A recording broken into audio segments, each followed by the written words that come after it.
വാഴ, പേര, മാവ് തുടങ്ങിയ മരങ്ങൾ, തക്കാളി, ഉരുളക്കിഴങ്ങ്, മുളക്, പയറ് തുടങ്ങി നിരവധി പച്ചക്കറികൾ, നാരങ്ങ, ഓറഞ്ച്, ഡ്രാഗൺ ഫ്രൂട്ട്, മുന്തിരി, അങ്ങനെ പലവിധ പഴവർഗ്ഗങ്ങൾ. കൊച്ചി മേയറുടെ കൊച്ച് വലിയ തോട്ടം ഫലഭൂയിഷ്ടം.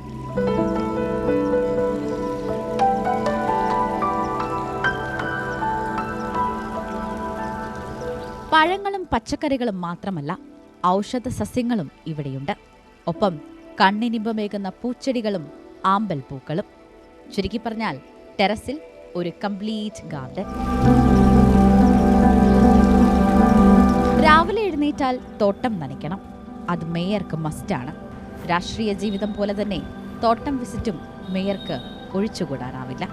ഒരു ദിവസത്തെ എനർജി ശേഖരിക്കുന്നത് ഭാര്യ സ്മിതയൊരുക്കിയ തോട്ടത്തിൽ നിന്നെന്ന് അഭിമാനപൂർവ്വം പറയുകയാണ് മേയർ. ഈ പച്ചപ്പിൻ്റെ എല്ലാം യഥാർത്ഥ അതിൻ്റെ പിന്നിൽ പ്രവർത്തിച്ചിട്ടുള്ള കരങ്ങൾ എന്ന് പറയുന്നത് എൻ്റെ ഭാര്യയുടെയാണ്. സ്മിത തന്നെയാണ് ചെയ്തേക്കുന്നത്.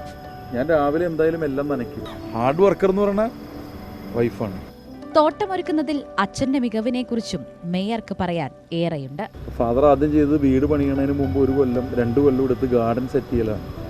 അന്ന് ഈ വീടല്ലായിരുന്നു പഴയ വീട്. ഇവിടുത്തെ ആദ്യത്തെ കോൺക്രീറ്റ് ഹൗസായിരുന്നു. ആ വീട് പണിയാൻ അച്ഛൻ അന്ന് ചിലവായത് 1 ലക്ഷം രൂപയാണ്. എനിക്ക് കണക്കെഴുതി വെച്ച് എന്നോട് കുട്ടിക്കാലത്ത് മുതൽ പറഞ്ഞ ഓർമ്മയുണ്ട്. പക്ഷെ ഗാർഡന് ചിലവായത് 25,000 രൂപയാണ്. പിന്നെ ഇയാൾ അച്ഛൻ്റെ ഒരു പാത പിന്തുടരുന്ന ആളാണ്. കുറേ കാര്യങ്ങൾ ചെയ്തു. മേയർ ജോലി തിരക്കുകളിലേക്ക് പോകുമ്പോൾ ഭാര്യ സ്മിതയുടെ ഉറ്റ സുഹൃത്തുക്കൾ തോട്ടത്തിലെ ചെടികളാണ്.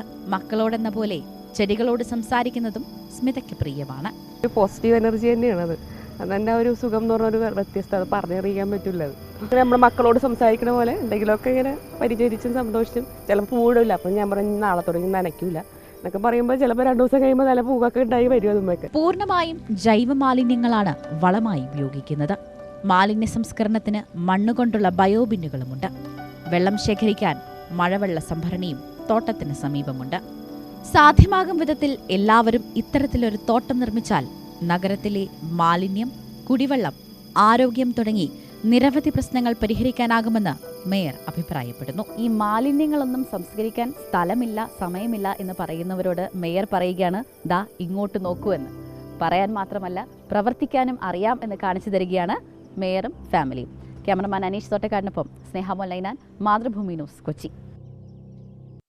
മേയറുടെയും ഭാര്യയുടെയും ഈ ഒരു തോട്ടം കാണുമ്പോൾ ഭയങ്കര സന്തോഷം തോന്നുന്നുണ്ട് അല്ലേ? ടെറസിൽ പരിമിതമായ സ്ഥലത്താണ് ഇത്രയും ചെടികൾ നട്ടുപിടിപ്പിച്ചിരിക്കുന്നത്. എന്തായാലും ആ തോട്ടം നേരിട്ട് കണ്ട സ്നേഹമോൾ നൈനാൻ നമുക്കൊപ്പം ചേർന്നുണ്ട്. സ്നേഹ, ആ ഗാർഡൻ കാണുമ്പോൾ വല്ലാത്തൊരു പോസിറ്റിവിറ്റിയാണ്. അതുപോലെ തന്നെ നമുക്കൊക്കെ മാതൃകയാക്കാം അല്ലേ? ഇപ്പോഴത്തെ ഒരു കാലഘട്ടത്തിൽ വീടുകളുടെ ഒക്കെ എണ്ണം വളരെയധികം വർദ്ധിച്ചു വരികയാണ്. പ്രത്യേകിച്ച് കൊച്ചി പോലൊരു നഗരത്തെക്കുറിച്ച് പറയേണ്ടതില്ലല്ലോ. കാരണം ഇവിടെ വീടുകളുടെയും ഫ്ലാറ്റുകളുടെയും ഒക്കെ എണ്ണം അധികമാണ്. അപ്പോൾ സാധാരണഗതിയിൽ നമ്മുടെ എല്ലാവരുടെയും വീട്ടിൽ ഈ ടെറസിലൊക്കെ കൃഷി ചെയ്യുന്നതൊക്കെ പതിവാണ്. വീട്ടിലേക്ക് ആവശ്യമായ 1-2 പച്ചക്കറികളൊക്കെ നമ്മൾ സാധാരണ കൃഷി ചെയ്യാറുണ്ട്. അതിലധികവും കൃഷി ചെയ്യാറുള്ളവരൊക്കെ ഉണ്ട്.